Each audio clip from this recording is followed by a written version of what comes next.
Breaking নিউজের দিকে নজর রাখতে হচ্ছে। ফের নেপালে বিমান দুর্ঘটনা, কাঠমান্ডুতে ভয়াবহ বিমান দুর্ঘটনা। দেখতে পাচ্ছেন সেই ছবি, ভয়াবহ দুর্ঘটনা কাঠমান্ডুতে। নেপালে বিমান দুর্ঘটনার ছবি এই মুহূর্তে। ফের নেপালে বিমান দুর্ঘটনা, দুর্ঘটনাস্থলে বিপর্যয় মোকাবিলা বাহিনী, উদ্ধার কাজ চালানো হচ্ছে। নেপালে বিমান দুর্ঘটনা, ভয়াবহ বিমান দুর্ঘটনা কাঠমান্ডুতে। বিমানে ছিল বিমান কর্মী সহ 19 জন, যেমনটা এই মুহূর্তে জানা যাচ্ছে। ত্রিভুবন বিমানবন্দরে দুর্ঘটনা, আর ওই বিমানে ছিল কর্মী সহ মোট 19 জন। সেই ভয়াবহ বিমান দুর্ঘটনার ছবি এই মুহূর্তে আমরা দেখাচ্ছি। নেপালে বিমান দুর্ঘটনা, নেপালের কাঠমান্ডুতে ভয়াবহ বিমান দুর্ঘটনা ঘটে। বিমানে ছিল 19 জন, বিমান কর্মী সহ মোট 19 জন, এমনটাই কিন্তু জানা যাচ্ছে। নেপালে দুর্ঘটনা। সিনিয়র এডিটর শুভ্রাংশু চ্যাটার্জির সঙ্গে এই বিষয়ে আমরা কথা বলবো। শুভ্রাংশু, নেপালের কাঠমান্ডুতে যে বিমান দুর্ঘটনা ঘটেছে, ঠিক কিভাবে ঘটলো, কি জানা যাচ্ছে এই মুহূর্তে? এই মুহূর্তে যেটা বলছি, বিমান ওড়ার সময় টেক অফ করার সময় ঠিক যখন টেক অফ করছে নেপালের ত্রিভুবন এয়ারপোর্ট, নেপালের ত্রিভুবন এয়ারপোর্টের ওখান থেকে নেপাল ইয়াতি এয়ারলাইন্সের বিমান যে টেক অফ করছিল, ওরা কিছুক্ষণের মধ্যেই বিমানটি ভেঙে পড়ে। ওরা কিছুক্ষণে, ঘটনাটি কিছুক্ষণ আগে হয়েছে, প্রায় 20 মিনিট বা 25 মিনিট আগে ঘটনাটি ঘটেছে। এই মুহূর্তে ওখানে উদ্ধার কাজ চলছে। আমরা যে ছবিটা দেখাচ্ছি এক্সক্লুসিভ ছবি, আমাদের এটা সেই এক্সক্লুসিভ ছবি আমরা দেখাচ্ছি। নেপালের ইয়াতি বিমানবন্দরে এটা হয়েছে, ত্রিভুবন এয়ারপোর্টে হয়েছে। এখনো হতাহতের কোনো খবর পাওয়া যায়নি। আমরা যে খবরটা, যে ছবিটা দেখতে পাচ্ছি, এখনো হতাহতের খবর পাওয়া যায়নি। মোট 19 থেকে 20 জন যাত্রী ছিলেন, 19 থেকে 20 জন যাত্রী ছিলেন ঘটনাস্থলে। সঙ্গে সঙ্গে এয়ারপোর্টের কর্মীরা এবং অন্যান্য মানুষজন সবাই ছুটে গেছে, উদ্ধার কার্য শুরু হয়েছে। আমরা সম্পূর্ণভাবে এলাকার সঙ্গে স্থানীয় যারা আছেন, এয়ারপোর্টে যারা আছেন, তাদের যোগাযোগ করার চেষ্টা করছি। এই অবস্থায় দাঁড়িয়ে এটা যেহেতু এক্ষুনি হলো, সেহেতু আমাদের কাছে আর সেরকম আপডেট নেই। কিন্তু আমাদের যেটা আপডেট আছে, ওরা ঠিক পরক্ষণই, ওরা কিছুক্ষণের মধ্যে বিমানটি ভেঙে পড়ে এয়ারপোর্টের খুব কাছে। ত্রিভুবন এয়ারপোর্ট নেপাল ইয়াতি। আর যে আপডেটগুলো আমাদের কাছে আসছে, আমরা একের পর এক আপডেট দেবো। কিন্তু এই মুহূর্তে নেপালে পরের একের পর এক বিমান দুর্ঘটনা ঘটছে, এবং এটা কিছুদিন আগে আমরা ব্রেক করেছিলাম। সেই আবার নতুন করে বিমান দুর্ঘটনা। আমরা সেই ছবি দেখতে পাচ্ছি কিভাবে আগুন জ্বলছে, এবং ঘটনাটা কিছুক্ষণ আগেই পাইল।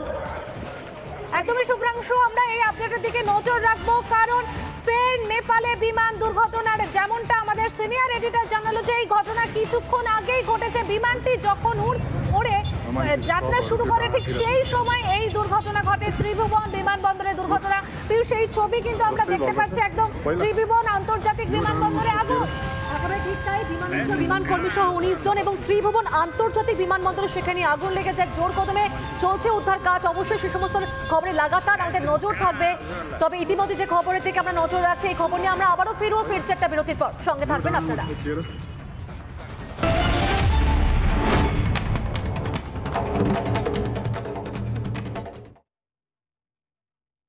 ব্রেকিং নিউজের দিকে নজর রাখতে হচ্ছে প্রতিবাদ দাসপুরে, কারণ সেখানকার গ্রামের মানুষরা বিক্ষোভ দেখাচ্ছে। নিম্নমানের সামগ্রী দিয়ে রাস্তা তৈরি করা হয়েছে, আর তারই প্রতিবাদে দাসপুরে রাস্তার কাজ বন্ধ করে দিল গ্রামের মানুষজন।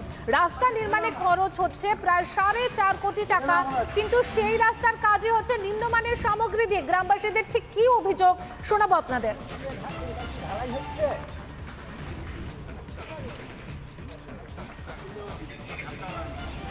রাস্তাটা আজকে প্রায় 15 দিন ধরে রাস্তাটা ঢালাই চলছে। কি আমাদের কিসমতের প্রায় শেষ প্রান্তে এসে হাজির হয়েছে, কিসমত বুথে। তো আমরা গ্রামবাসীরা আজকে ঢালাইটা দেখতে আসছি। তো দেখতে এসে দেখলাম, মানে কি বলবো, এত দুর্নীতি। আপনারা দেখছেন এই একবারে 75% জিরো গুঁটি দিয়ে ঢালাই চলছে। এই রাজ্যে তৃণমূলের আমলেও যে এরকম দুর্নীতি হয়, মানে চাক্ষুষ প্রমাণ পেলাম আমরা। নিম্নমানের সামগ্রী। এটা আমরা বিডিওকে ফোন করলাম, বিডিও বলছে এসআরডি এর কাজ। আমি তো এই বিষয়ে জানি কি বলবো ওনাদেরকে, উনি কি এইসব থেকে দূরে থাকতে পারেন, এই দুর্নীতি থেকে? বলে তৎক্ষণাৎ আমি ইঞ্জিনিয়ারকে ফোন করলাম, আরও সবাইকে জানালাম, এবং সঙ্গে সঙ্গে ফিডব্যাক এলো, বন্ধ করতে বললো। এইরকম করে কতদিন চলবে? সমস্যাটা রাস্তার কাজ হচ্ছিল, হতে হতে দেখা গেল নিম্নমানের গুটি দিয়ে কাজ হচ্ছে, একদম জিরো গুটি। এতে করে কি রাস্তাটা মানে টেকসই হবে নি। অতএব আমরা চাই রাস্তাটা যাতে ভালো হয়, সেই নিয়ে আমরা কথা বলতে চাই একদিন। ঠিকাদার সংস্থার ম্যানেজার এবং ঠিকা কর্মী তারা ঠিক কি বলছেন শোনাবো।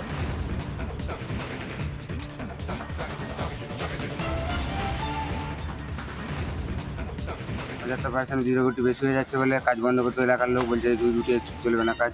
মানে নিম্নমানের সামগ্রী দিয়ে তৈরি হচ্ছিল। হ্যাঁ, তাহলে এখন কাজ কি বন্ধ থাকবে? আজকাল বন্ধ থাকবে। গ্রামবাসীদের বিক্ষোভের মুখে পড়ে কাজ বন্ধ। হ্যাঁ, গ্রামবাসী তো বলেছে। প্রত্যেক বাড়িতে বাড়ি আছে তো আমার ঢালাই রাস্তা যে হচ্ছে ঢালাইয়ের রাস্তা করে দিতে হবে। ধরো 3 ফুট দূরে বাড়িটা আছে, 3 ফুট ঢালাইটা করে দিতে হবে। কারা বলছে?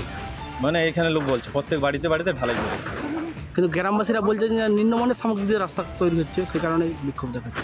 মিথ্যা, ওটাই হচ্ছে প্রবলেম। প্রত্যেক বাড়িতে এটা ঢালাইটা করে দিতে হবে। বাড়ি পর্যন্ত? হ্যাঁ, রাস্তার মধ্যে কেউ বাড়ি পর্যন্ত ঢালাই করে দিতে পারে? এনডারিতে ভেঙে পড়লো বাড়ির একাংশ। গতকালই সিঁড়ি ভেঙে সেখানে আটকে পড়েছিলেন 7 জন, কিন্তু ওই এলাকায় বিপজ্জনক অবস্থা আরও একাধিক বাড়ি রয়েছে। সে সমস্ত বাড়িও ভেঙে পড়ছে, বাড়ির একাংশ ভেঙে পড়ছে।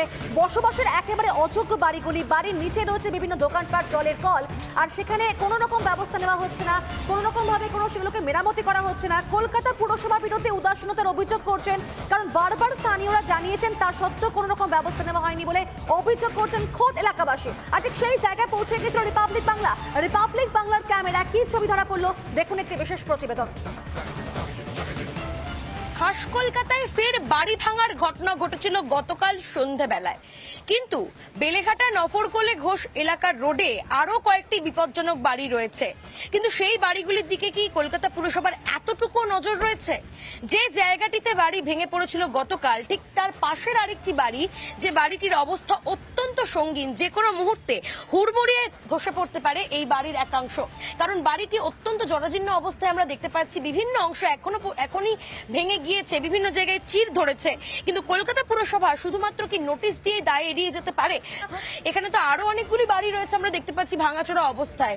এখানে তো একজন বাসও করে দেখলাম, দরজা রয়েছে। তো এই বাড়িগুলি নিয়ে কলকাতা পুরসভা কোনো ব্যবস্থা নিচ্ছে না? কেউ কিছু নিচ্ছে না, কিছু নিচ্ছে না। আচ্ছা, কত বছরের পুরনো বাড়ি এগুলো? ওই তো 50-60 হবে। এটা আমি জন্মের থেকেই দেখছি। তাহলে 60-70 বছর নিশ্চয়ই হবে। বেশি হবে, কম হবে না। আচ্ছা, এই বাড়ির নিচে তো বসবাস করেন অনেকে, আমরা দেখতে পাই। অনেকে আছে, এইসব এই দোকান 2-4 জন আছে, উপরে চাইদারে ঘরে সবাই আছে। যে কোনো সময় তো ঘরটা ভেঙে পড়বে, অনেক জায়গায় চির ফাটল ধরে গেছে তো যে বাড়ি